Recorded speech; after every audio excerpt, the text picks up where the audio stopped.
Okay, let's make sure everything's set up. You know what I'm saying?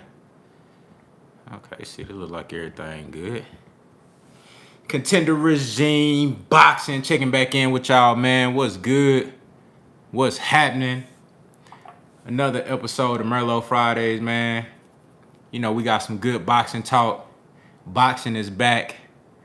You know, we've been having back-to-back weekends of boxing, competitive fights, exciting matchups. Let's talk about it, man. And I already been, you know, sipping a little Merlot, so don't mind me. You know what I'm saying? Whole lot of things going on in the sport of boxing right now, man. I'm excited. Salute to the brother John Kramer in the building. What's good? What's good? Appreciate you for coming up. Let me make sure everything's straight. You feel me? Okay, bet. We good. You know what I'm saying? Y'all hit that like button for your boy as you slide through. I greatly appreciate it. You know what I'm saying? Sun slight, nothing crazy. All right, so we good.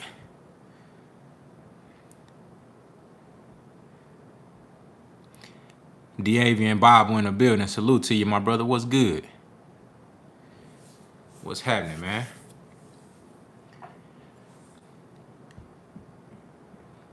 Yeah, man, I was just watching DEVIN Haney and JoJo Diaz weigh in earlier. Them boys in some good shape. You know, look like we got a fight. Both guys made weight. You know what I'm saying? We ain't got to worry about the championship title being jeopardized or nothing like that on the scales. Salute to my brother Walter Lee in the building. What's good with you? What's going on? What's happening? BH in the building. Salute. What's good? Man, I can never say your name right, man. It's P Solary Q. Man, I'm sorry if I messed your name up, brother, but I appreciate you for pulling up. Salute to you. My brother G Mays in the building. What's good, man? Always good to have my boy G Mays in the building. Said I got Devin 10 rounds to 2 on the UD. I can definitely see that for sure. Danny Scott in the building. What's good with you? Said Devin just got to keep JoJo at the end of his jab, and he should be just fine. I totally agree with you, bro. Man, if you look at the reach disparity, you look at the reach advantage that DEVIN Haney has on JoJo Diaz, and I mean, that's not the end-all, be-all, but when you just think about the skill set that DEVIN Haney has coupled with that reach advantage, I mean, he should really be able to go out there and control Diaz and have a field day with him. You know, I don't really like comparing phenomenal performances like Floyd Mayweather versus Arturo Gatti to other people's performances or potential performances, because that shit was like, it was such a fucking like a demolition, a masterclass. But it could definitely look like that, you know. And I'm not, again, this is not no slight to JoJo Diaz. I think he's a really good fighter. This is more so just crediting DEVIN Haney to his skill set, and then also stylistically what this fight could look like. Salute to my brother Punch Perfect Boxing in the building, man. One of the best boxing channels on YouTube, man. Hey, shout out to you, bro. Appreciate you for coming through and showing support like you always do. My brother Jay Harris, Too Real in the building. What's good? Shout out to the brother Richard Dean in the building, man. My brother Richard Dean always in the building, coming through and showing love, man. If y'all haven't hit that like button already, man, go ahead and do that. You know what I'm saying? I appreciate it. You feel me? We're going to talk some good boxing. But what did y'all think about the weigh-in? Like, what y'all see at the weigh-in? You know what I'm saying? Let's go ahead and jump it out. What y'all see at the weigh-in, man? You know? And we'll talk about Montana Love missing weight, too. I don't know what that was about. But I think both guys, for the main event, I think both guys look, you know, to be in incredible shape. Cut up like a bag of dope. You know what I'm saying? Both of them had their chains on the scale. So that let me know that they was both confident about making weight. You know what I'm saying? Because shit, that chain, you know what I'm saying? That shit might, you know, if you right there on the edge, that shit might throw you off an ounce. You know what I'm saying? That shit might tip you over a half an ounce or something like that. So, you know, the fact that they both got on there confident, you know what I'm saying, with the drip on, You know, I could tell them boys was really in some shape, for real. Garrett Losabia in the building, salute, said people sleeping on Tank's skill set like Spence, bro. Yeah, no, that's real talk. A lot of people sleep on Gervonta Tank Davis' skill set.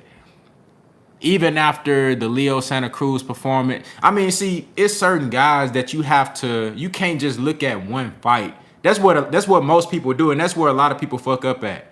They try to pick out one fight and, you know, try to determine what a guy can do in just that one fight. Especially if you ain't got no eye like that, you can't be trying to do that. I believe I have an eye where I can look at a few rounds and tell what a guy can do. But at the same time, when you're looking at a guy like Tank Davis who's developing and continuing to get better and better, you have to look at you know, film from different fights and really break down, you know, the things that he's getting better at as he's moving along, the things that because he don't show everything in every fight. And then also you got to keep in mind that each opponent is going to give you a different look. Now, Tank ain't really fought a lot of different looks, but he has fought, you know, different guys with different sizes and stuff like that force him to have to bring different tools to the table. But if you look at the Leo Santa Cruz fight, he showed that he can make adjustments in the second half of that fight. And then if you look at the Mario Barrios fight, he showed you some different things. He showed you great head movement and defense versus Barrios, a taller, longer guy. And he showed you he can make adjustments in that fight too. He took Barrios' jab. I mean, Tank, bro, he can do. That's why if y'all go back, I rated the top 10 for the contender regime pound for pound. I did a rating for each guy in the top 10, and I did an honorable mention with Devin Haney. I rated him as well. But Tank was the highest rated guy on that list. And he's not number one pound for pound, but I rate guys off of skill set, film, and the ability that I see that they have. You know what I'm saying? So I definitely think Tank's skill set is underrated for sure. John Kramer in the building was good. Said Haney was ripped like always. Facts. That boy Haney cut up like a bag of dope. You know what I'm saying? That boy ready.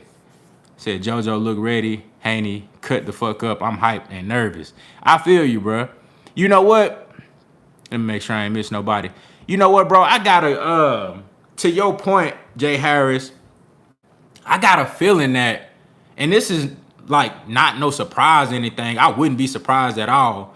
But I just got a feeling that JoJo is like extremely focused. And I think he like, this probably gonna be the best version of JoJo Diaz we ever seen. Now, does that mean he goes out there and get a victory over Devin Haney? Not necessarily, because this might be the best version of Devin Haney we ever seen.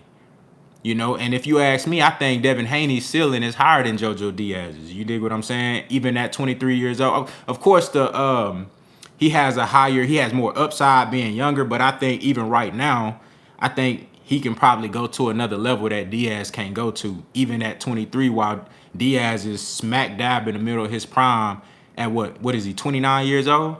You know what I'm saying? So, but I get your point about like feeling nervous because JoJo is in such great shape. Again, you look at his resume. I mean, the dude been in there with top guys. He been in there with top guys. His only loss is to a pound for pound caliber guy in Gary Russell Jr. You know what I'm saying? Whose only loss is to Lomachenko by split decision. So he's a very skilled fighter, and I think he's gonna bring some looks to the table that's gonna, you know, it's gonna allow us to see Devin Haney dig in his bag of tools and really show us something.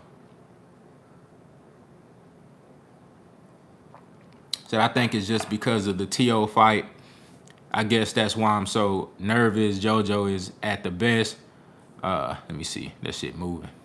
Said JoJo is at the best he's going to be, though. I still have Haney winning. I agree. And look, you know what? I love when we have nights like what we had last weekend. You know what I'm saying? I love when we have big upsets like that. You know, where the underdog is able to dig deep and find a way to pull it out, man, because it's a constant reminder that anything can happen on any given night in boxing. And that's why I love to see competitive matchups. Even if it's 1A and 1B, or even if it's 1A versus 2A. You know what I'm saying? I don't want to see a huge drop off like that. You dig what I'm saying? I like where it's you know, somewhat of a competitive match, because at that point anything can happen. And I mean, even when you have a huge underdog, that motherfucker can still find a way to win. You know, i.e. Buster Douglas versus Mike Tyson. We've seen that shit time after time. It's happened.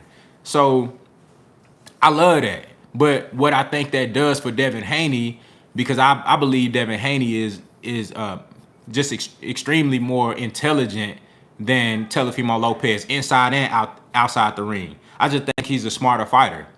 I think he's a smarter guy, period. You know what I'm saying? So I don't see him overlooking Diaz.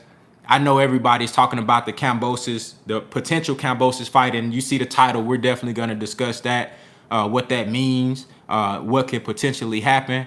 But at the same time, I think Devin Haney is focused, man. He got a great team around him. They understand what's at stake. This is the biggest opportunity in Devin Haney's career thus far. This is his biggest fight versus the best fighter that he's fought on paper in his prime.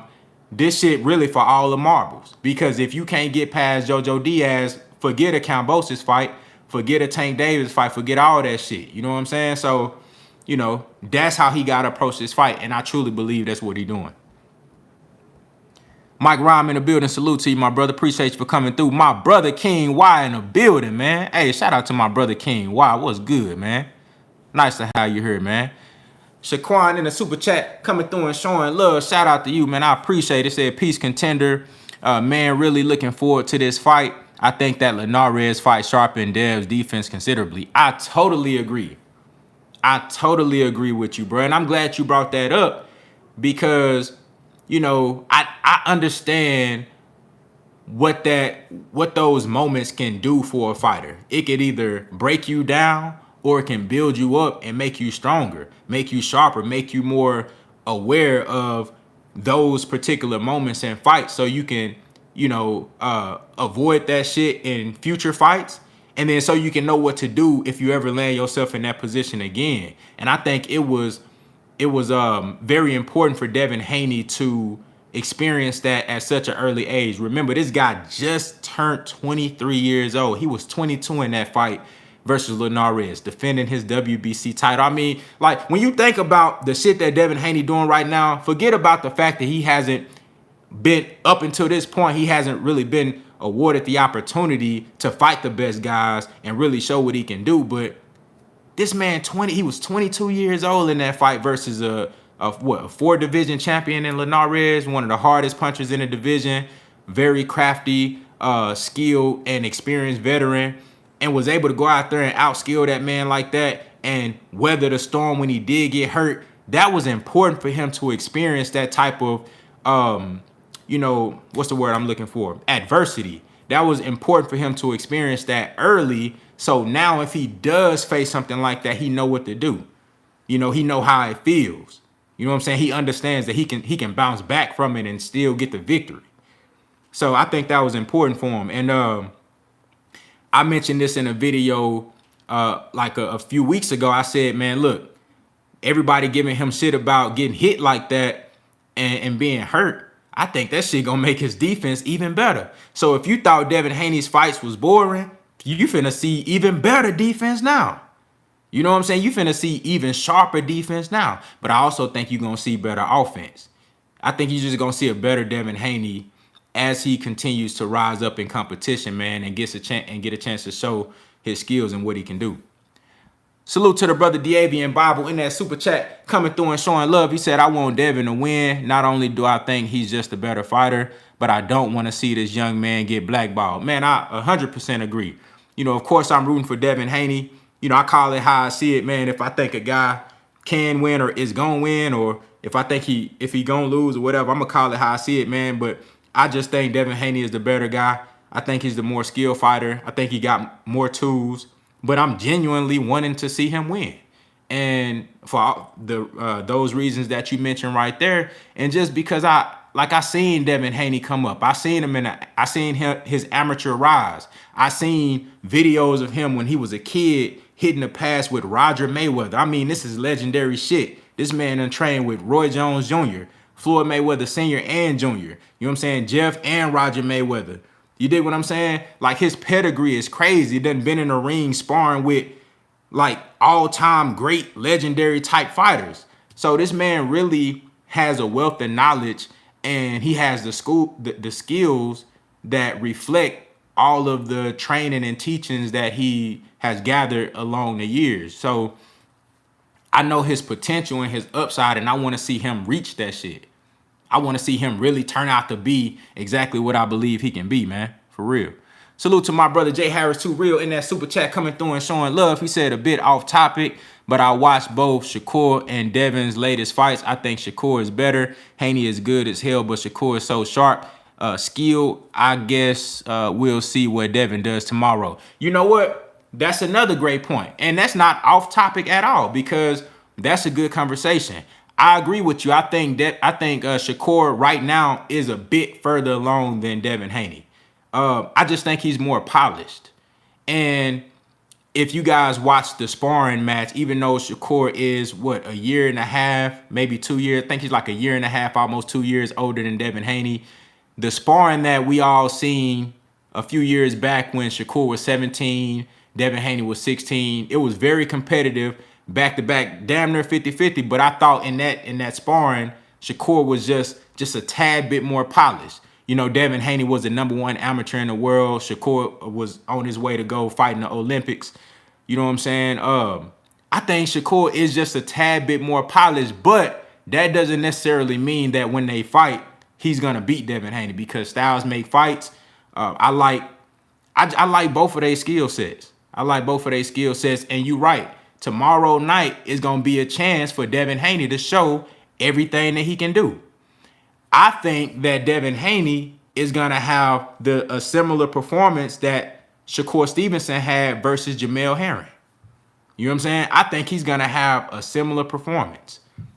You know, even though both of those guys I consider of the cloth of a master boxer, both extremely skilled, but I think they both can fight too.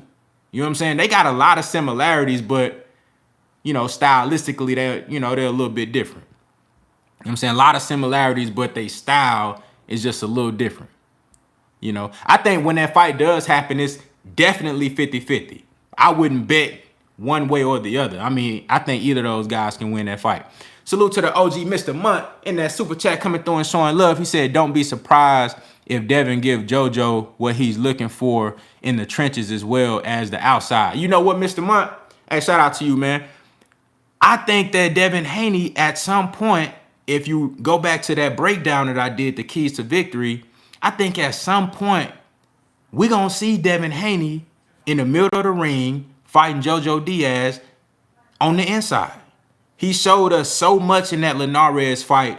I think his inside game has improved drastically. And maybe it's always been there, but he just decided to show us, hey, look, I can do this too. And who knows how much sharper he's gotten from then to now. I definitely like Devin Haney's chances on the inside with Diaz. I wouldn't stay there too long, but I think at some point after he boxes, controls Diaz, tire him down a little bit, because Diaz going to have to do some pursuing and chasing, tire him down a little bit, and then once we get to the 7th, 8th, and 9th round, sit down in that pocket and then, you know, get on that inside with him and show him, hey, I'm a dog too on the inside. And I like Devin Haney in those exchanges. That's where the fight gonna get real interesting. Salute to the brother Richard Dean in that super chat coming through and showing love one more time. He says, salute, contender regime, boxing. Hey, salute to you, brother. I appreciate you for coming through and showing support like you always do, man. 100. 100. Shout out to the Queen Neek J in the building. Salute. What's good? What's good? Mr. Drick Joe in the building. What's good with you, man? Shout out to everybody pulling up. Jay in the building. What's good? You know what I'm saying? Said, who has fought the better competition, Haney or Stevenson? That makes a difference as well. I think Stevenson has fought the better competition. At least up until right now. I think the Jamel Herring win definitely gives Shakur an edge. Montavia Berry in the building, salute.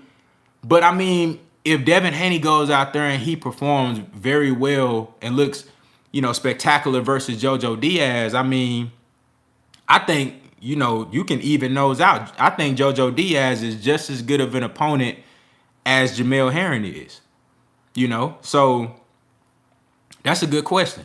But I think as of right now, if you look at the guys that Shakur fought at 126, I think he fought, you know, some decent guys at 126. Joet Gonzalez was decent.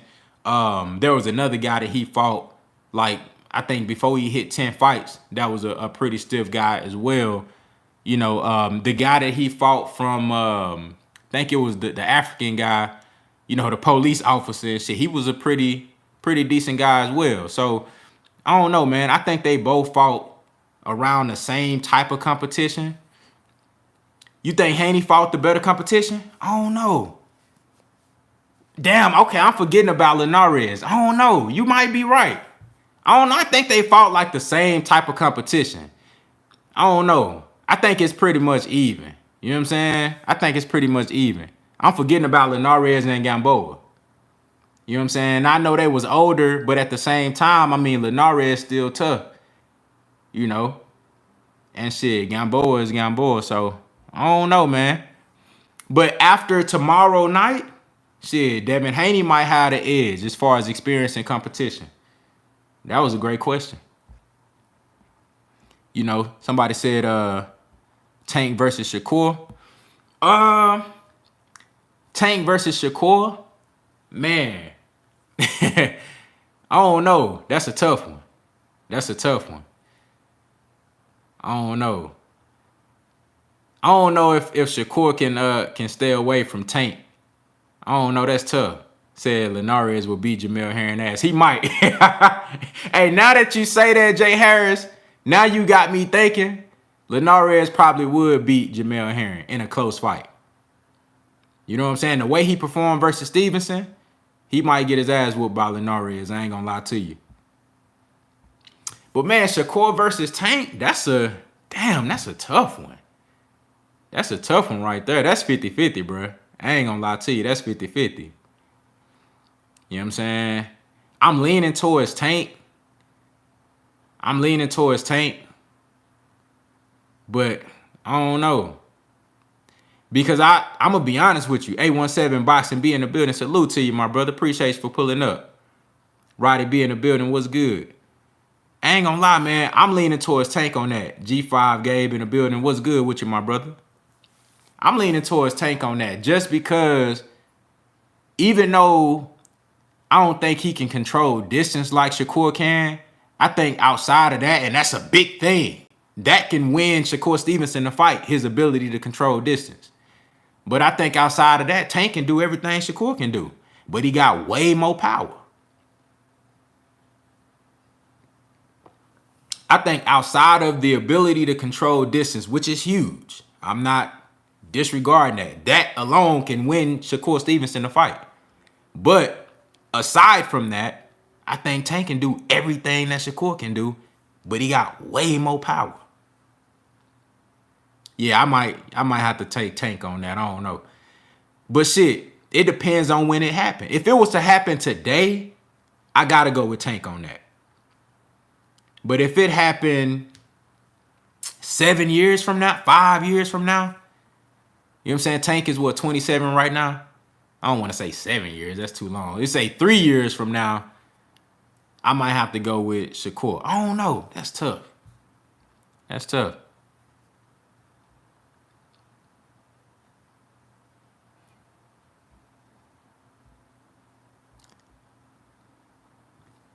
Said Tank will take it in the later rounds. Yeah, I think at some point Tank will get to Shakur Stevenson. I will say that. I will say that. I will say that. But look, but peep this though. You could say, I think it's debatable who's the better puncher out of Shakur and Devin. Because before a month ago, everybody was saying Shakur don't got no power. You see how much one fight can change everything? You know what I'm saying? You see how much one fight. Now, if Devin go out here and stop JoJo Diaz, that whole power shit, that whole conversation gonna change. Y'all remember before Shakur fought Jamel Herring, everybody was saying Shakur ain't got no power. Now he go out there and he do what he did versus Herring. That whole conversation changed. Now same shit can happen with Devin Haney, bro. I think that's debatable. Who's the better puncher?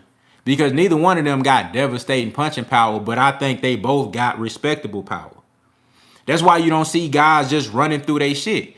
Everybody talk about how, you know, Devin got pillow fists and shit like that, but you don't never see nobody just running down on him like Linares. He stayed at bay. When Devin put that jab on his ass and he brought that straight right and that overhand right and he was hitting him with that uppercut, oh, he felt that shit.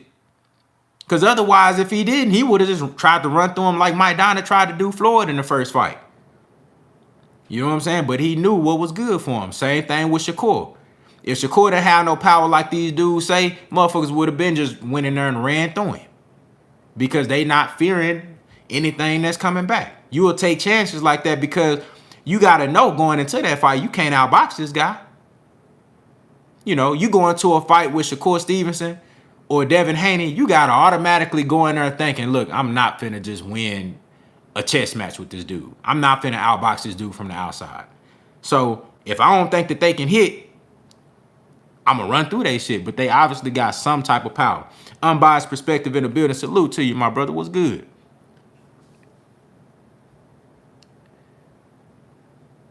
The real Benjamin Bloodline, what's good with you? Said Devin more slicker with his punches. I would agree with that. I think Devin Haney is a more slick fighter, but Shakur Stevenson has better distance control. And they both go hand in hand when it comes to defense. You know what I'm saying?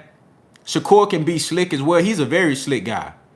But I just think he don't really have to use a whole lot of head movement and, you know, slippery techniques and shit like that. Sliding counter in the building. He don't have to use a lot of slippery shit and slickness because his distance control is so crazy. You look at Herring having a reach advantage over Shakur, but it didn't even really mean shit because Shakur controlled him. You know what I'm saying? He put him right. He lined him up at a perfect distance where I'm going to be able to get these combinations off on your ass. I'm going to run 2, 3s, 4s, 5s, and 6s if I want to. And you ain't going to be able to hit me with shit because the distance control is so perfect. Even though you got better reach than me. Some guys are just masters when it comes to controlling distance. And you can, you know, even if a guy has a reach advantage over you, if you can control that distance like that, bro, you can control their ass. Now, Devin Haney, I think, you know, he's pretty good with distance as well, but Devin Haney used more head movements and feints and, you know, slickness. Because I'm going to be honest with you. I think Devin Haney is a more offensive fighter than Shakur. In mostly, I think both of them can be offensive, but I think Haney, he likes to mix it up a little bit more than Shakur does. You know what I'm saying? That's why he used more head movement because that allows him to get closer to you and be able to run off all type of combinations and be able to make you miss and make you pay. So, man, I love both of their styles, bro. I get excited talking about them two dudes, bro, because I think they two of the most skilled guys, even right now at the age they at, 23 and 24, I think they two of the most skilled guys in the game, period. I get excited talking about, you know, boxers with an overall skill set like that who can really do it all. Said, out of all the young guns, Shakur is my guy. Man, I think, shit, Shakur, he probably the most polished out of all them dudes, man. Even Jerron Boots Ennis. I think Shakur, out of everybody, I just think Shakur is the most polished. You know what I'm saying? I just think he the most polished. It's like everything he do perfect. You know what I'm saying? His punch placement, accuracy, the precision. Just, I mean, everything he do is just, it's fucking perfect. You know what I'm saying? That's why people be saying his fight's boring because he too damn good. The shit just look too easy and his opponent he can't land a good shot on him to save his life. even when Shakur was on the offensive in that Herring fight, Jamel Herring had trouble landing good, clean shots on him, even when Shakur was in striking distance.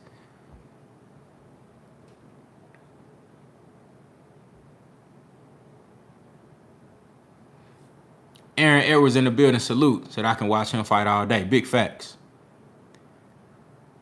Jack Rogers in the building. What's good with you?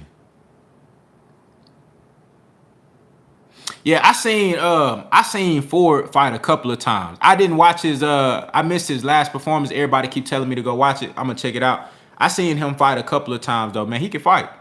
He can fight. He can fight.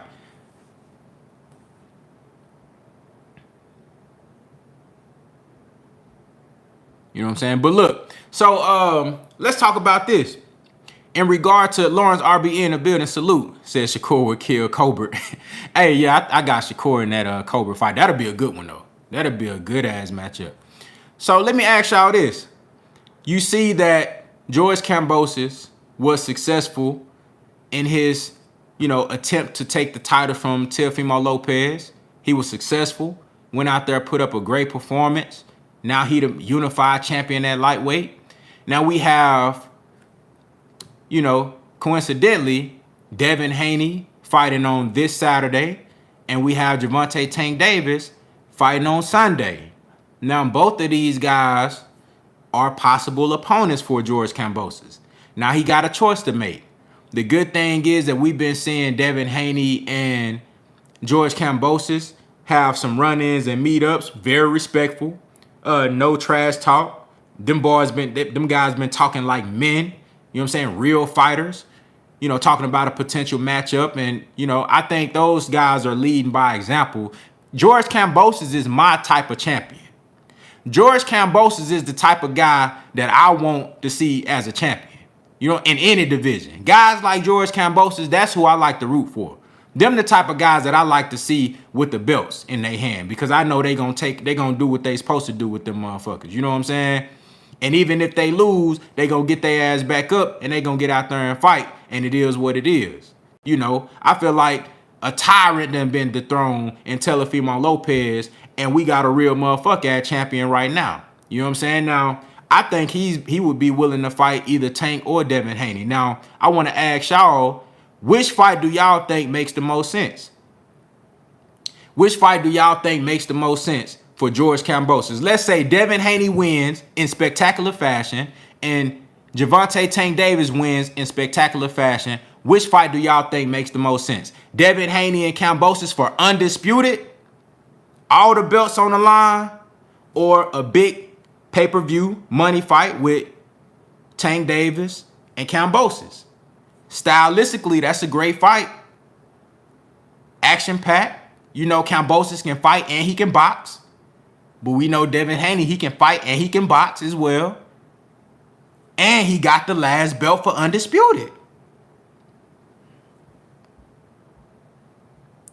Salute to the brother, the real Benjamin Bloodline, in that super chat coming through and showing love. He said, love your channel, big homie. Hey, man, I appreciate you for coming through and supporting, man. Appreciate that 100. Salute to you. Said Devin versus Kambosos. Tank would be more exciting, but Haney would most likely happen. Okay. The Haney fight, time to get Undisputed. Big facts. Undisputed. Kambosos and Haney. Devin for sure. Already. I see y'all mind in the right place. I see y'all mind in the right place. And look, I wouldn't be mad if, somebody said they want to see the Tank fight. I wouldn't be mad at that because I think it's a great stylistic matchup. But at the same time, I think what's best for boxing, what's best for the lightweight division, what's best for the fans is that we put this Undisputed shit to rest. You know what I'm saying? We already know that the WBC franchise title is some bullshit. It's not a real belt. Josh Taylor is undisputed at 140. Does he have a franchise belt? Absolutely not. Jamal Charlo is a WBC champion at 160. Does he have a franchise belt? Absolutely not. Errol Spence is a WBC champion at 147. Does he have a franchise belt? Absolutely not. Tyson Fury is the WBC champion at heavyweight. Does he have a franchise belt? Absolutely not. These guys have the exact same belt that Devin Haney has. So it's only right, if we want to see Undisputed, we want to see one face, one name, one champion. We want to see the best guy emerge to the top with all the belts, and we end this dispute. Because right now it's been an ongoing dispute ever since, you know, the Teofimo Lopez and Lomachenko debacle. You know what I'm saying? Now we can put this shit to rest with Devin Haney versus Kambosos. And Devin Haney has already said he's willing to go over there to Australia and make that shit happen. The land down under. You know what I'm saying? He willing to go over there and put it all on the line on some Earl Spence shit when he went overseas to fight Kell Brook. So that's what I'm with. But again, you know, if y'all wanted to see the Tank fight, I ain't mad at that. Salute to the brother DAZN Bible back in that super chat, coming through and showing love. He said Tank don't seem interested in going overseas. Let Devin see the dingo. Let Devin see the dingoes. Let's see Undisputed. Big facts, bro. I agree 100%. You know, and I feel like for Cambosis, you know, the work that he's put in, the position that he's put himself in with that victory over Teofimo Lopez, I think he deserves to have a hometown fight. Unified champion, you got 3 belts with the ring title. Man, he deserved to bring one of these guys over there to Australia. You know what I'm saying? He deserved that shit. Why not? He deserved that. He put the work in for it. And I take him as a stand-up guy. I would love to see. I think that's a huge accomplishment. That gives a guy like Devin Haney a huge opportunity to say, man, I went overseas and I took his shit. I went overseas and I made Undisputed. You know what I'm saying? I went overseas and fought that man on his home turf for Undisputed. That's a very impressive feat if he can pull it off. Very impressive. And think about what that shit would look like for Kambosos in his hometown, on his home turf, defending all the titles, Undisputed, fighting for all the titles, everything on the line versus a future potential pound for pound guy like Devin Haney. That's big. I think it's a huge opportunity for both guys. Shit like that can cement you into boxing history. You know what I'm saying? Like, that shit can hype your legacy up to a whole nother level. Eclectic Agitator in the building. Salute to you, my brother. Appreciate you for coming through. Shout out to my brother Jay Cooley in the building. What's good? Let me see. Just me in the building. Salute to you. Said this the second time around I seen you call Teofimo. Yeah, Teofimo. That's what I call him. Hey, ever since Floyd called him. Yeah. Hey, y'all remember when Floyd was doing an interview? I think Tank was getting ready for a fight. So they was asking Floyd about like the franchise belt and all these different belts. And Floyd was like, see, Teofimo. Floyd was like, look, Teofimo, he not no real undisputed champion. You know what I'm saying? He got a franchise title. That's not a real. See, Teofimo, that's his name. And the way Teofimo been acting, bro, he deserved to get called that, bro. I can't really call him by his real name because he ain't no real champion. He don't carry himself like a real guy. So that's how I gotta treat him. He Teofimo Lopez. And that shit sound goofy as hell, don't it? And then when you look at him, after you hear that name, you look at him, he look like a motherfucker that'll be named Teofimo. Oh, Teletubby looking ass boy. He looked like a character, like some Teofimo ass shit. That's what he looked like. So that shit stick with me. That shit stick. Hey, my brother King Y said, hit that like button, man. Y'all better listen to that brother, man. Salute to my brother Jay Harris, too real, in that super chat one more time. He said, true, but look what happened to Manny versus Horn. Wouldn't want to see the same thing happen to Devin. You know what? That's a good point. That's actually a great point. I thought about that. But at the same time, you know what? I think, chances make champions. Chances make champions, And that's a risk you got to take. That's a risk you got to take. And you know what? I always go back to this. Even though I felt like Manny Pacquiao should have won that fight versus Jeff Horn, that fight was close enough that they could have gave it to Jeff Horn. It was. We can't sit up here and act like it wasn't competitive. It was competitive enough for them to be able to justify giving Jeff Horn that victory. Somebody can go break down that film and look back and say, you know what? I agree Jeff Horn won. Even though I disagree, I think Manny Pacquiao should have got the edge. That's Manny Pacquiao's fault. It's his fault that he allowed that fight to be so close. That's his fault. Now, if Devin Haney don't want to get robbed, guess what Devin Haney got to do? He got to blow him out the water.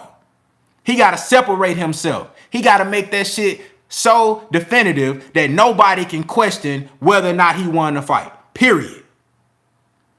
And if he go out there and he do just that, even if they do rob him, motherfuckers gonna know what was up. They gonna know what was up. So, like I said, chances make champions. And I think he gonna have to go out there, take that chance, and really show us what he got. And I think he can do it. I love Devin Haney in that fight versus Cambosis. I love him in that fight. You know, even though I think, and another thing is, you know, Cambosis fought Mickey Bay. Mickey Bay trains Devin Haney. Even though I think Cambosis learned a lot from that fight and he got better, I saw some issues that he had in there with Mickey Bay. And I think we can all agree, and this ain't no triangle theory type shit. This is just breaking down stylistically, because Mickey Bay is more of a boxer, outboxer. I don't think he possessed the tools that Devin Haney has, but he does have some of the same tendencies. And I see those same type of tendencies giving Cambosis some issues. I just think Devin Haney really can be successful versus Cambosis in a good competitive fight. And that's what he gonna have to do. You know what I'm saying? He can't go over there and lead his shit to chances.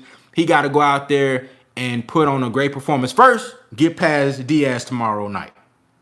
And then, you know, if that fight does happen, he got to go out there and do his thing. You know what I'm saying? Don't make this shit no damn nail biter where they can potentially rob you. You got to go do your damn thing. Salute to the brother Eclectic Agitator in that super chat coming through and showing love. He said, off topic, plant through the cinnamon fight. Damn. You know what? I saw so much weird shit in that fight. I really don't know what to think about that shit. You know what I'm saying? I don't really know what to think about that. You know. I really don't know what to think about that, dog. I'm going to be honest with you. You know what I'm saying? He was on some friendly shit for sure in that fight. So, I don't know. But after the fourth round, it's like he just ran out of gas. He got his ass whooped after the fourth round. I ain't have him winning no rounds after the fourth. I know some people disagree. I gave Plant the first 4 rounds, but after the fourth, it seemed like he was a totally different fighter. He ran out of gas. He started getting hit with shit that he wasn't getting hit with in the first 4 rounds. He started sitting on the ropes and his head stopped moving like it was.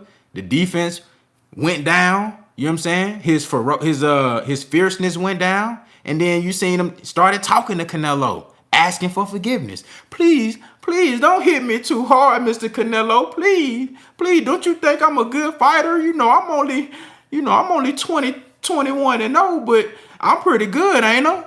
Please don't knock me out, Mr. Canelo. Don't do me that bad. I got my girlfriend on the front row. I got all my fans from Nashville watching. Don't do me too bad. He was acting friendly in there. I don't like that. He was acting friendly. You deserve to get your ass beat. You acting like that. You know what I'm saying? I had to unfollow bro on Instagram. I'm like, nah, bro, I can't fuck with you. You out there acting friendly. I had to unfollow bro. I said, nah, bro, you acting friendly, dog. I don't like that shit. I don't like Hey, shout out to Amira J in the building. Salute. What's good? Yeah, I had to unfollow, bro. I'm like, man, this dude acting friendly in here. You know what I'm saying? You don't do that. This the biggest fight of your life. You in there acting friendly, and then you doing all that training with Larry Wade and shit, but you run out of gas after 4 rounds? You out of gas? Come on now. You out of gas after 4 rounds? Go back and watch that fight. After the 4th round, Caleb Plant was not the same guy. He didn't. His stamina went down, defense went down, head movement went down. It was over. I didn't give him 1 round after the 4th round. I gave him the first 4, all 4. After that, I didn't give him 1 round. And I would look, y'all know I was hoping he was gonna win. So I'm trying to find reasons to give him a round. I'm like, ooh, maybe, you know, he did do. I'm like, man, I couldn't get this dude no round. I ain't gonna lie to you. Said man accused bro. Said man accused bro on the national stage about steroids, then he friendly. Facts. That friendly shit, I don't like that. I don't like that. J said, damn, you unfollow him? Well, you know, we runs friendly folks out the top. He said out the top of Texas. Big facts. Yeah, I had to unfollow him. I don't like that friendly shit, man. Not if you in that type of space. You know, man, you a fighter. Y'all supposed to be. Y'all heard Earl Spence when Earl Spence and Terrence Crawford, when they was in Oklahoma. Y'all remember Buddy tried to come up and say, let me get a picture with y'all. He was like, no, I don't want no picture. You can't take no picture with both of us. No, I ain't on that friendly shit. Hell no. I ain't with that. No, bruh. Not if y'all supposed to be fighting and shit. I don't like that. I don't like that shit. You know what I'm saying? I don't like that. After the fight, y'all could be cool. Like, that's different. But you in the middle of the heat of the battle and you trying to be his friend? I don't like that. You know, but, man, look. Both of these, I feel like, you know, for Gervonta Tank Davis, I don't really think they too concerned about titles or anything like that. They moving Tank to be a major attraction and a pay-per-view star, a guy that's just looking for the most popular and attractive fights. You know what I'm saying? So I don't really think that they're too concerned about title fights and shit like that.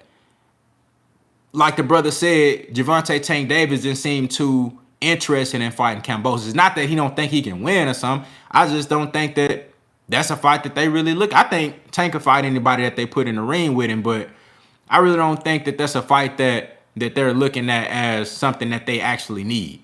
So I believe Devin Haney is the guy who Cambosis and his team should be looking for. And I think that's the fight that makes the most sense. You know what I'm saying? With Tank Davis and Cruz, I actually believe that this fight is going to be more competitive than the Rolly Romero fight was going to be. I think Cruz brings more skills to the table when it comes. I think Rolly Romero didn't really have no defense like that. He wasn't a very skilled fighter. He was really just all power and offense. And Cruz is the same way. He don't have no defense. He all offense and all power. But I think Cruz is a better offensive fighter than Rolly Romero. Romero probably had better one-punch knockout power, but Cruz is just an overall better offensive fighter. So I think this fight is going to be more competitive. But because of his style and the same thing that would have happened to Rolly Romero, this shit ain't going to last long. Bruh finna get stopped early. I don't think this fight going to last 5 rounds because of the style. I think he going to end up running into something crazy, going in there trying to throw punches and bunches. Tank going to time him and hit him with one of them sleepers. You know what I'm saying? Hit him with a sleeper. You dig? I think he going to hit him with one of them mattresses. Put him down. And it's going to be over with. And I don't really think this is a fight that Tank going to learn much from. Again, this is a style that he's seen before, time after time. And I'll just be interested to see what he do next. You know, I think the more competitive and meaningful fight for Cambosis will be Devin Haney. Because we see the type of energy that Devin Haney is bringing to the table. And we see what his intentions are. He wants to be the undisputed champion. He actually cares about the title.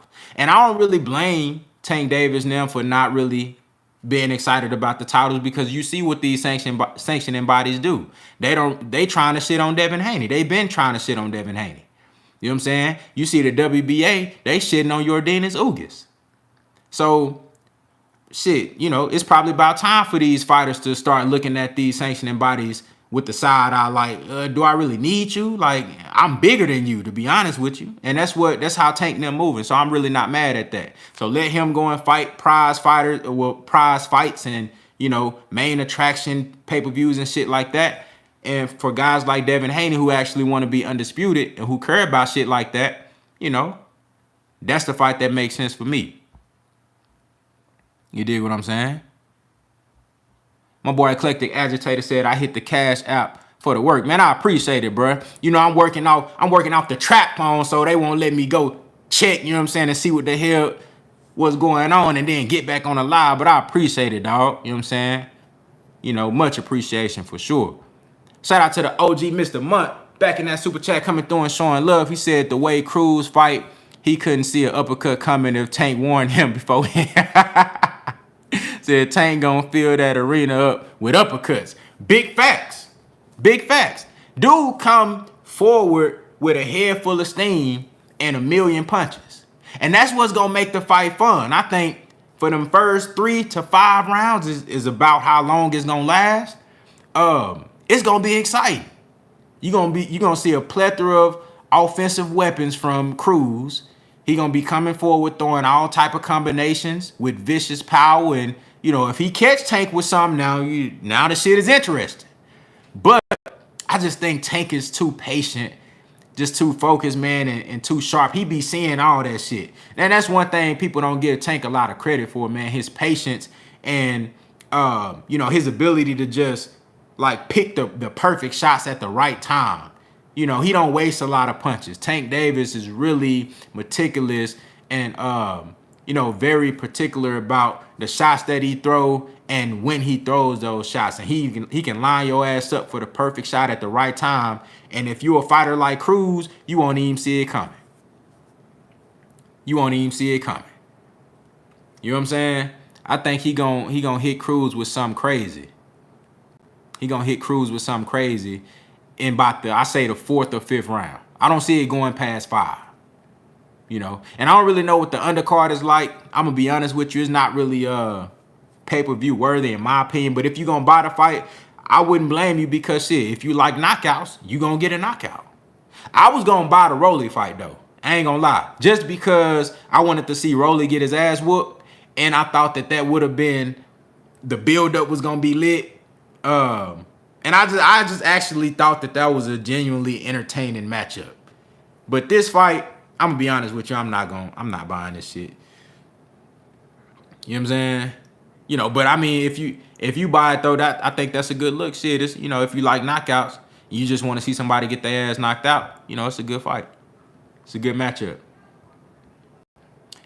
Davison Andre said Isaac in 5. What?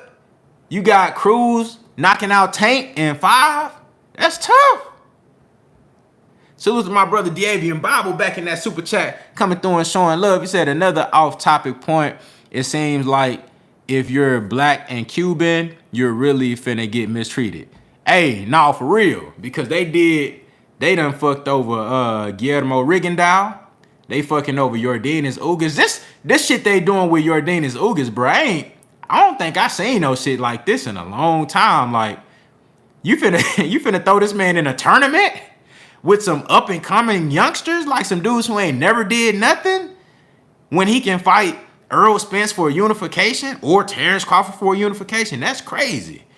You know what I'm saying? My boy Eris Landy Lara, shit, you know, he really ain't, you know, he done had some opportunities, but they really doing my boy Ugas dirty though. I ain't gonna lie to you. Said, I say we should support regardless. They train hard, sacrifice for our entertainment. Hey, 100. Like I said, hey, man, if you going to buy the fight, go ahead. I'm just saying, me personally, I don't think it's pay-per-view worthy. So it's just a personal choice for me, you know. But like I said, man, I think that's a good purchase for you if you just want to see somebody get knocked out. It's a good purchase for you. See, that fight, that would be a fight that I would go to. You know what I'm saying? Like if it was just in my city, I'd go. You know, like how Chocolatito and what's the old boy name that Chocolatito? They had like 3 fights. What's his name? What's the dude name? They fought out here at the American Airlines Center. You dig what I'm saying? I pulled up to that fight just because it was in the city. You feel me? But that was a great matchup. I probably wouldn't have paid for it on pay-per-view, but I went to the fight just because it was in my neck of the woods. You know what I'm saying? But Tank Davis and Cruz, that's a fight I probably like pull up to or something. But I know how that shit finna end, so yeah, I mean, he said big stream. Said big stream.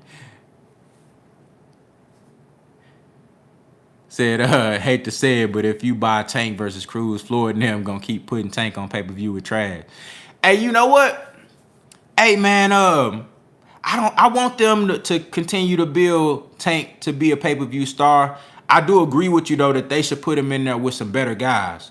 You know, some different styles, some guys that we actually want to see him fight. You know, if you're going to keep putting these fights on pay-per-view, man, put him in there with some better guys that we want to see. You know, I don't mind paying for pay-per-views. I don't mind buying Tank's pay-per-views. His first 2, what was the first one? Leo Santa Cruz, and then he had Mario Barrios. I bought both of those. You know what I'm saying? Because I thought those were genuinely competitive fights. So I don't mind supporting these guys, and I want to put money into these brothers' pockets. You dig what I'm saying? I'm all about supporting these guys, but for this fight though, plus it's a replace. I feel some type of way about it being a replacement fight at that too. You know what I'm saying? It's a replacement fight. Like Cruz wasn't supposed to be the guy, so I feel some type of way about that. But then on top of that, it's the matchup. I'm like, it should be entertaining, but I just don't think it's worth my bread. You know what I'm saying? You know, but I think it's definitely gonna be entertaining for sure. What's the undercard looking like? Does anybody know what the undercard for Tank and Cruz looking like? I don't even know who they got on the undercard. The Haney fight tomorrow, that's a pretty decent undercard. You got Montana Love. You know what I'm saying? Montana Love getting his second opportunity on the big stage. This gonna be his first fight since signing his first major deal in boxing with Matchroom, DAZN. It's gonna be a very, very good opportunity. You have Jessica McCaskill fighting. She's defending her undisputed crown at 147 for the women. You know, it's gonna be some good matches. You got Ammo Williams fighting. I don't know if they gonna show him on the main broadcast or if he gonna be on the prelims, but you got Ammo Williams out of Houston, Texas. You know what I'm saying? By way of Milwaukee, Wisconsin. You feel me? So, man, it's gonna be some nice fights on that undercard tomorrow night.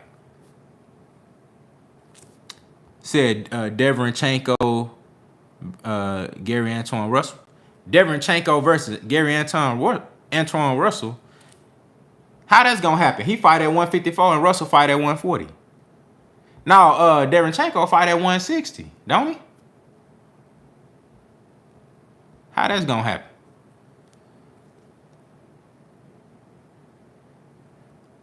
Sebastian Fundora. Okay, I like Fundora. I like Fundora. Every time Sebastian Fundora get in there, man, it's exciting. You know, big tall dude, throws punches in bunches, got power. I like watching Fundora. He can fight. It's gonna be interesting to see when he gonna get his title opportunity, because they're settling Undisputed, as we all know, at 154. The rematch going down in February in Houston. But he's been like number 1 or number 2 for, I think, what is it, the WBA? You know what I'm saying? Like, he been up there for a minute. So sooner or later, he gonna get a chance to really show something. But they have Tim Tszyu. Let's say if if it ain't no draw and we get an actual winner for Undisputed at 154, then they gonna have to defend versus Tim Tszyu. And then after that, the next guy in line is gonna be that dude that's Jamel Charlo's IBF mandatory.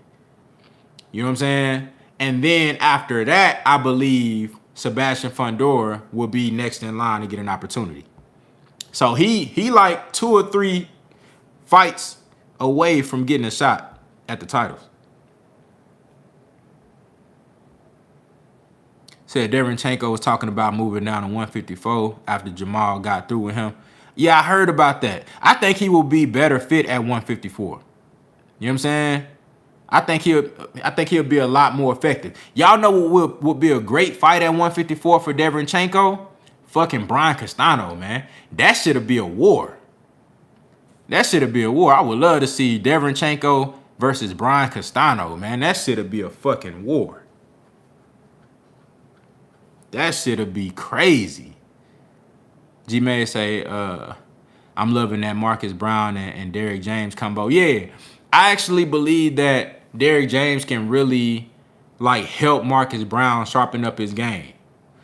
You know, I think he can really bring some of the technical, just make Marcus Brown a lot more technical. A lot more fundamentally sound and technical. Because he already have the basic fundamentals and skills to be a good boxer. And every fight that he's been in, he's been competitive. Now, his chin has been kind of suspect. And then back in the day, like when he really first started taking off in the pro game, I thought he lost to this guy named Hot Rod. I don't know if y'all remember that fight, and I can't remember the dude's real name, but his nickname was Hot Rod. I thought Hot Rod got robbed that night. You know what I'm saying? But Marcus Brown has gotten better since then. He still has been making a lot of mistakes that I don't like to see. You know, keeping his chin in the air, throwing too many punches when he really should just be boxing. You know, but I think that with being with Derrick James, I think this is really going to make him better. This is really going to sharpen him up. And he can win versus Better BL. He can win. If he can avoid getting caught and he can box smart, he can win that fight. And he got power. You know, so this would be a good opportunity for us to see what Better BL chin is like if Derrick James can put Brown in positions to land good, clean shots, sit down on his punches, but at the same time, you know, be aware and use his boxing ability to, you know, to stay out of the way of those big shots. You know what I'm saying? But I definitely think that, you know, he has an opportunity versus Better BL to get a victory, be a unified champion. I mean, this is huge for Marcus Brown. I would lean towards Better BL, but I think Marcus Brown definitely has all the tools to win this fight. Said that was when Earl fought Phil Greco. That was the same night.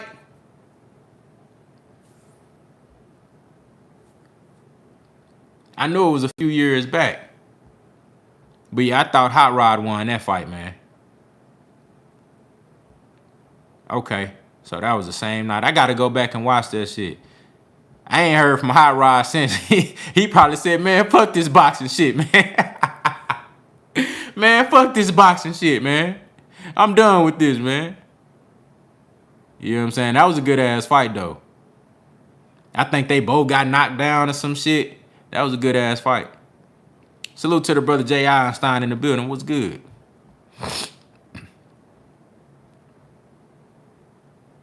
Shout out to my brother DAVN Bible back in that super chat coming through and showing love one more time. He said, last question, if you're a 2, what do you do? Said, if you're a 2, what you mean? If you're a TO? Is that what you're saying? Said, can't lose to no nigga named Hot Rod. No, bro. Yeah, that boy Hot Rod say, T.O., okay. That boy, Nick J said Hot Rod got OnlyFans page. Allegedly. Hey, man, he had to do something. He had to do something to pay the bills, man. You know, that boxing shit wasn't cutting it for him. He getting robbed out here. 704 Joe in the building. The Avian Bible said, if you're Tio, what do you do? For Teofimo Lopez, man, you know what? I think he takes some time, regroup, because he's obviously gonna move up to 140. So I think he needs to like really check out the landscape of guys at 140 before he go up there and just try to attack. Because I don't think he can beat the top guys at 140. I'm gonna be honest with you. I don't think Teofimo can beat Regis Prograis. He definitely can't fuck with Josh Taylor. I don't know if he can beat Ramirez. I think that's, as far as the top guys, that might be the closest like competitive fight for him, because Ramirez gonna give him what he want. As far as, you know, coming forward, throwing punches, he gonna give him an opportunity for Tio to land those big lefts and rights, because that's what he want to do. You know what I'm saying? Tio want to land big lefts and rights, and that's how he don't really box like that. You know what I'm saying? Now Ramirez can box too, but Ramirez gonna fight. He gonna give Tio what he want. You know, but I don't know if he can beat Ramirez. I think that's competitive. But I think that's, if he gonna go after any top guy at 140, it's Ramirez, in my opinion. But I don't think that's a foregone conclusion that he gonna win that fight. You know, who else he can fight? I mean, if I'm Teofimo, man, I'm sitting back and really carefully looking at the landscape of 140. Like Jay said, he need a whole new team. That's another thing. I'm getting another trainer. I'm getting a new trainer. That's the first thing I'm doing. I'm going to get another trainer. I'm going to tell Pops, look, if you want to come to the fights drunk and shit, man, you sit your ass in the stands. I got a front row seat ticket for you. You know what I'm saying? You got a front row seat. You know, sweat going to be flying on you and shit. You going to be right there, but you can't be in my corner. You sit your ass over there and sip on that Bud Light. I'm going to get me a real trainer, somebody who actually going to give me some good information in between rounds, somebody who going to actually like help me hone my skills and elevate my craft so I can be better. And then as far as matchmaking, I don't think he need to go up there and jump right into the fight with some top name guys.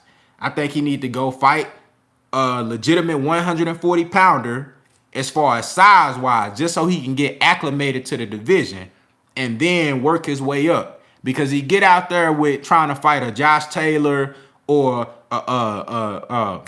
Regis Prograis, he gonna take another L just like that. He gonna get whooped. He can't fuck with them dudes. You know what I'm saying? He can't fuck with it. And if he go up there even fucking with Mikey Garcia right now, we know Mikey Garcia look trash, you know, lately, because he seemed like he uninterested in boxing and he got some other shit going on. He shooting you know, parody videos and shit like that. You know, I wouldn't go up there fucking with Mikey Garcia neither. I don't think he ready for none of them dudes, man. Just stylistically, them dudes too skilled for him. I'm gonna just keep it real with you. Salute to the OG Mr. Munn back in that super chat, coming through and showing love. He said Regis too rough on the inside for Tio. I totally agree. Tio has yet to show any heat on the inside. Everything he throw is he keep everybody on the end of the punches, throwing big lefts and rights. That's the first thing. He throwing big lefts and rights. That's what he want to do, using supreme athleticism and explosiveness, throwing big lefts and rights. That's all he got. You know what I'm saying? I ain't really seen him get on the inside, you know, in a phone booth and just like, you know, rip shots from close distance like that. I ain't never really seen him do that. And Regis gonna rough him up. Like you said, he said, I don't think he too good in the trenches. I totally agree. I totally agree. Lipinets. Now, Lipinets, that might be a good fight for him. That's a good fight. That's a good fight for him. That's a guy, if you want to just go up to 140 and kind of test yourself just to see like, okay, this is a legitimate guy. He's been at 147. So, you know, size-wise, he will be a legitimate 140 pounder. You know what I mean? So you can kind of see what those dudes feel like in that weight division. See what type of, like, move them around. See how that shit feel. You know what I'm saying? Take a good solid shot from them. You know, kind of just scope out the landscape of things. But Don't jump in there with no top guys, because I don't think Teo can beat them dudes like that. I don't. And I'm not saying that he can't get better. I personally think he's peaked already. I just think Teofimo is a limited fighter. But if he does get another trainer, that could change, because he's young enough to learn new skills. You know, and he got all the God-given ability, hand speed, power, athleticism, explosiveness. He got all that. But if he can somehow put the skills together with it, he can do something. He can do something. Said Hot Rod sounds like a bad wrestler's name. Oh, shit. Said Lipiness would be like 140 training wheels for him. Yeah, for real. I think that's the type of matchup you want to take if you Teofimo Lopez.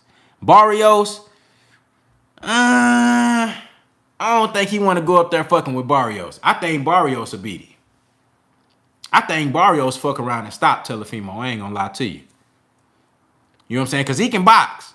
And, you know, I don't think Lopez is skilled like Tank, where he can take that jab away. And then keep in mind, Tank is a southpaw. So it's going to be a totally different look for Barrios fighting Lopez. I don't think he'll have them same issues that he had with Tank. I think that'll be a competitive fight. But I ain't going to lie, man. I like Barrios in that fight. I like Barrios in that fight. He don't need to be messing with none of them top guys like that. Said Buddy McGirt could get T.O. right. He could. McGirt is a good coach. Good coach. Man, I'm trying to think of, I don't know. He might need to go fuck with Robert Garcia. You know, Robert Garcia gonna have you using that jab. You know what I'm saying? Robert Garcia have you using that jab, man. But shit, Garcia already got too many fighters. That's why Virgil Ortiz left. So, I don't know who he need to go get. Coach Cunningham, that'll be a good one. Coach Cunningham gonna get you right, too. You see how he got, you see how he got my boy Erickson Lubin looking. Erickson Lubin mixing up those combinations to the head, to the body, and using that jab. He got Lubin looking ready. He tried to do the same thing with AB, but you know AB don't listen to nobody. It don't matter who AB got in his corner. He ain't listening. He gonna do whatever he want to do. But I would love to see Teofimo Lopez go get with Cunningham. But see, somebody like Coach Cunningham, he gonna hold you accountable. He gonna make you like, I don't know if Lopez is the type of guy that's gonna be able to take that type of coaching, you know, from a real hard-nosed, take no shit type of dude like Kevin Cunningham. I don't really know if he can take that type of coaching, because he's so used to his daddy. You know, his daddy just be drunk and shit in the corner. He don't really be telling him nothing. He just go out there and fight off of instinct. You know what I'm saying? I don't think I ever heard Lopez Sr. give his son any type of sound boxing advice in the corner. I don't think I ever heard it. If y'all heard it, clip it and then send it to my Instagram, Contender Regime Boxing. If y'all heard Lopez Sr. give his son any type of sound advice in the corner, clip that shit and send it to me, because I never heard it before.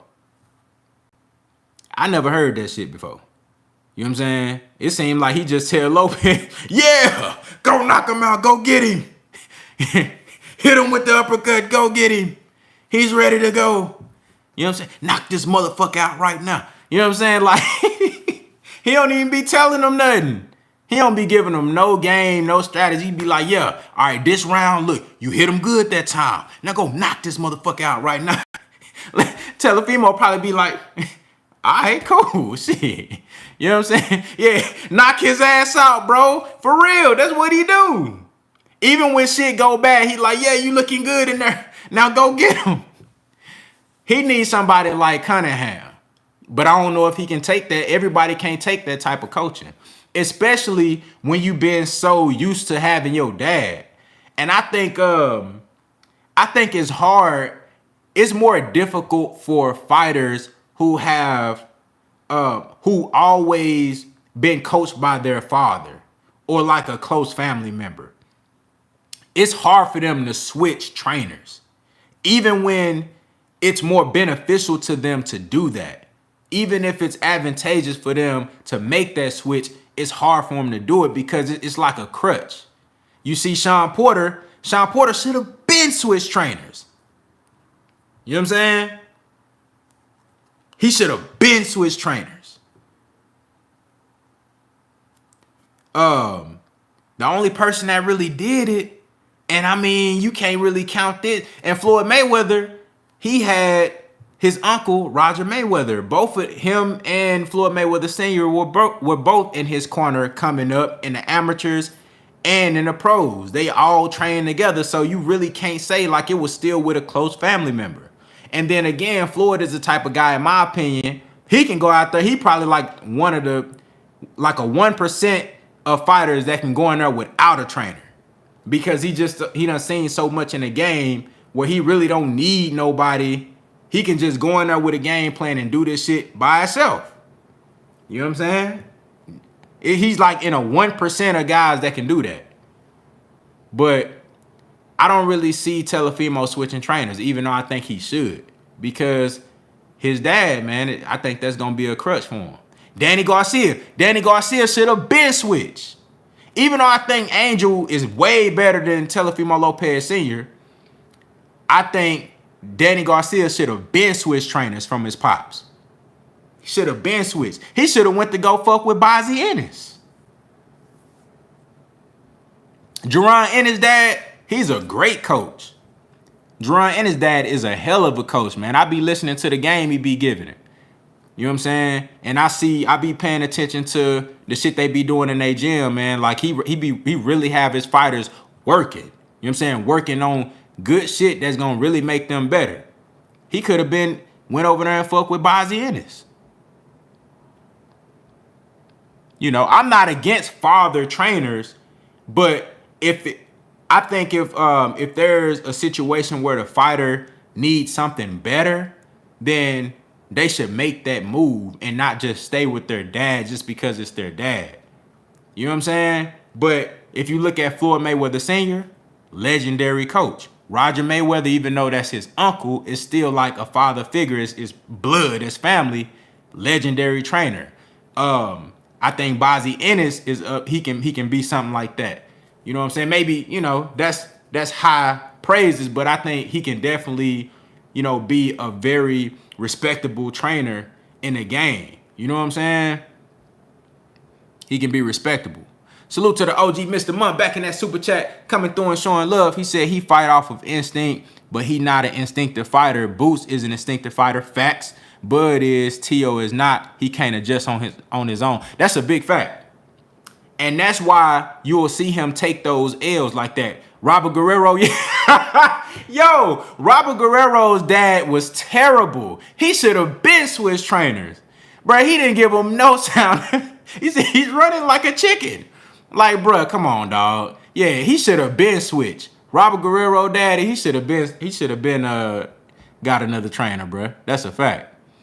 But yeah, Mr. Month, I totally agree. Teofimo Lopez, he fights off of instinct, but when you get in there with a guy like Cambosis or like a Devin Haney, and then you don't have that true instinctive ability to just fight when shit hits the fan and make adjustments on your own and just have that wherewithal and that ring awareness to be able to think and say, okay, look, all right, this is the time I need to do this. You know what I'm saying? Oh, no. Just like how when Floyd Mayweather Sr., I go back to this all the time in the Pacquiao fight when he was telling him, look, you can go get him right now. But Floyd Jr., he saw something different in the ring. He was like, all right, look, I hear what you're saying, Pops, but I'm feeling something different in the ring. Let me take it from this angle because I'm winning like this. So I'm going to do this. That's instinct. And he has that ability to naturally adjust and do things on the fly.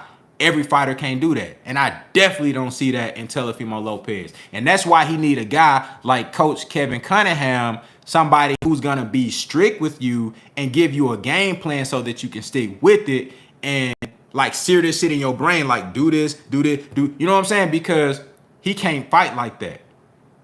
Not against a highly skilled guy. He can't do that.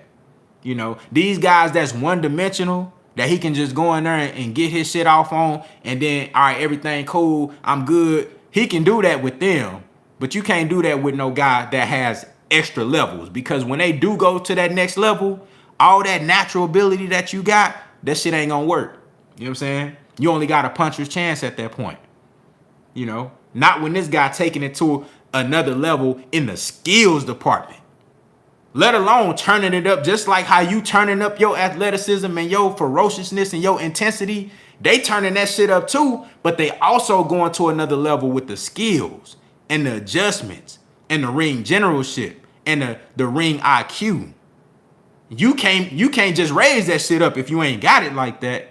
You can raise up your level of intensity. You can say, all right, I'm finna go knock this motherfucker out. So I'm finna throw more punches. I'm gonna throw harder shots. I'm gonna throw faster shots. You can do that. But when it comes to raising the ring IQ up and going to another level with an adjustment or a different strategy and doing like small things that makes a world of difference in a fight, everybody can't do that.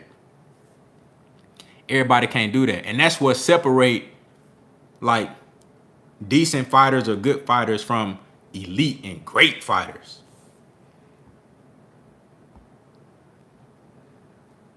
Said, I'm trying, Dad, but he won't let me hit him.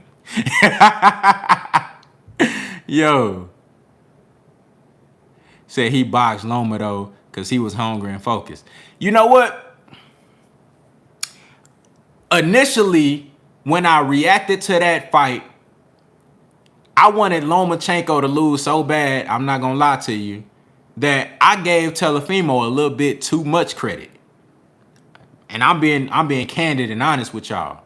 I gave Teofimo a little bit too much credit because I wanted to see Loma get his ass whooped so bad because he ducked Devin Haney. You know what I'm saying? And these motherfuckers was trying to put him pound for pound over Terrence Crawford. You know what I'm saying? Like, that shit was a disgrace to me. You trying to put Lomachenko, who lost to Orlando Salido, who got beat 15 times, who gets drunk after every fight, win, lose, or draw. You know what I'm saying? He was drunk the night that he fought Lomachenko and he whooped his ass.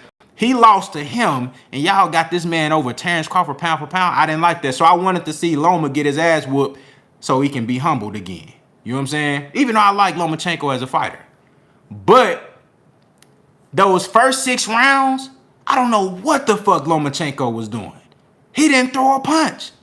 I don't recall him throwing a punch in the first 6 rounds. Now, I could be wrong. I might have to go back and watch the film. But that man didn't throw nothing significant for the first 6 rounds.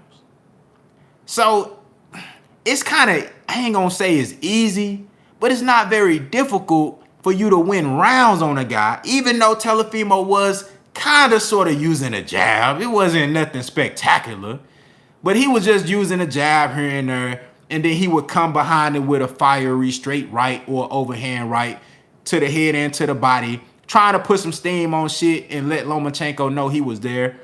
But there was no action in the first 6 rounds. And the only reason why Lopez got the nod on those first 6 rounds is because he was the only one throwing punches. Lomachenko didn't do shit. So it's hard for me to really say that he outboxed Lomachenko, because Loma didn't really put forth no effort. And then you seen Loma flip a switch in the 7th round. And then all of a sudden, it's like a totally different guy. He just started wailing on Teofimo, just started knocking his head back, started beating his ass. You know what I'm saying? Coming forward behind the jab, even though his shoulder was supposedly hurt. That bitch started working in the 7th round. He started using that jab and coming forward, going to the body and, you know, giving them angles, feint, getting on the inside. I'm like, what the fuck was this in the first 6 rounds? So I don't know. I can't really say that he outboxed Lomachenko, even though when I initially reacted to that fight, I said that it was more impressive that he boxed Loma as opposed to knocking him out. You know what I'm saying? But I caught the vapors, and I wanted to see Lomachenko lose. You know what I'm saying? But when I look back on it, bruh, it wasn't even really that impressive to me because we didn't get that same Lomachenko. You know? But, I mean, hey, he got the win, so you can't take that away from him.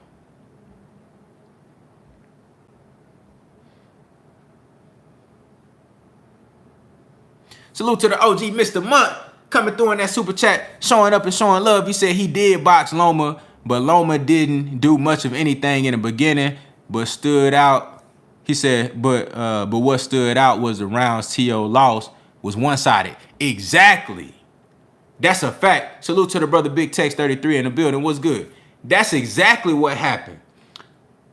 It's like he chose to box in that fight, but I believe those first 6 rounds were overshadowed by the second half of the fight. You know what I'm saying? Because it was kind of like, I'm trying to think of an example or an analogy to compare that shit to, but it's like it was just there for the taking. He won those first 6 rounds by default. It's like, well, if this motherfucker ain't gonna throw no punches, then we got to get around to somebody. But on the second half of the fight, that's where you seen the action. And when you seen both guys engaging, we saw who was the better fighter. It was Vasyl Lomachenko. You know what I'm saying? So, I don't know. To this day, I struggle with that fight. But in my opinion, now that Lopez done got his ass whooped, shit, it's over with now. You know what I'm saying? It's over with. He tried to box, though. You right, 817. He did try to box. You right. He did. He did. And I respected him for taking that approach because, you know, the whole notion and the whole tag on him was, well, he's just this athletic guy who he's a knockout artist. You know what I'm saying? And I still think he's that to this day, but I like that approach. Now, I feel like if we would have got the Lomachenko that we so used to seeing, if he would have tried to box with Loma, it would have been a terrible mistake. But he did try, and that's what's up. You know, he did try. I respect that. That Lomachenko said in the interview that at the beginning of the fight, he was surprised at how big T.O. was. Okay. I can see that. I don't know why he would be that surprised. Shit, he done did face off with him and all type of shit. But you know, it's different when you get under them lights. You know what I'm saying? It's way different when you get under them lights and that bell ring. It's different. But that, you know, Loma done been in there with Linares. Linares is bigger than Teofimo. You know, he done been in there with, I think Lopez probably was the biggest guy. Before he fought Nakatani, that was probably the biggest dude he done been in there with. You know what I'm saying? But shit, you see what he did when he went out there with Nakatani? He went out there and just trashed him. You know what I'm saying? Treated him like a little guy. Said Bill Haney stepped back for his son. Facts.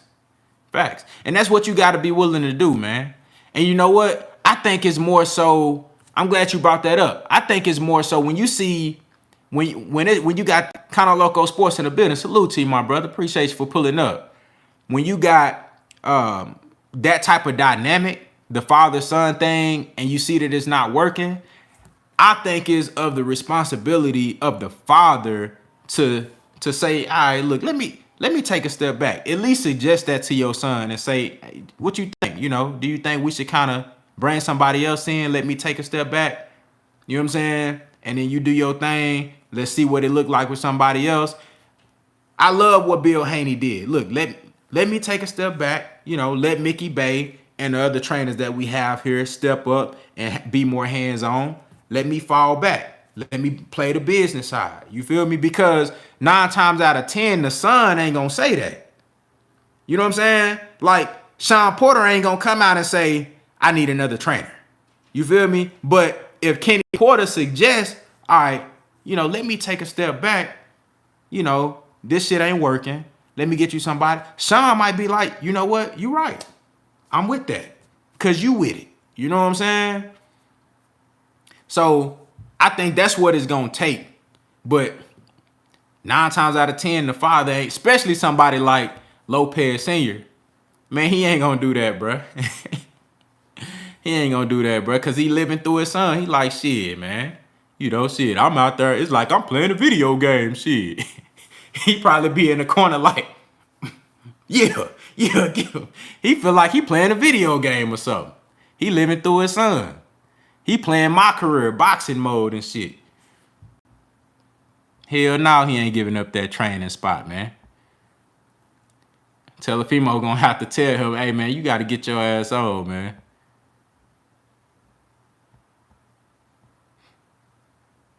Said Styles make fights. Nakatani defense is horrible. Yeah. That's true. But see, Teofimo Lopez defense ain't good either. I think that's why that was such an even fight, Lopez and Nakatani. Both of them got good offense and no defense.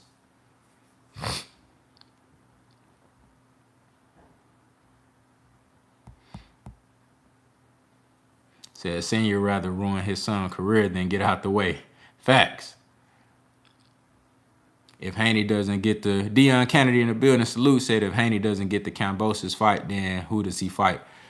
The only other fight that makes sense would be Ryan Garcia. Because we know it ain't going to be Tank. If Cambosis don't fight Haney, it's most likely going to be Cambosis versus Tank.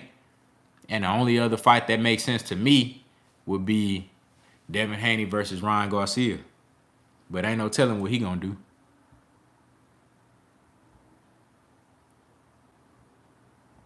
You know what I'm saying? But look, I'm finna go ahead and get on up out of here, man. So it's been fun talking this boxing with y'all. I've been on here for a little minute now.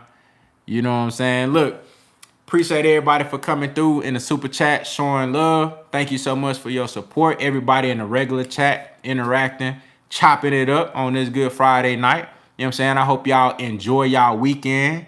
Enjoy the fights this weekend. We got Devin Haney versus JoJo Diaz tomorrow night on the DAZN. Then we got Gervonta Tank Davis versus Eastside Cruz. It's going down, man. Boxing is back. It's up. You know what I'm saying? But look, man, y'all have a good one. I'm going to holler at y'all. Contender regime. Boxing, I'm going to holler at y'all boys, man. Hold it down.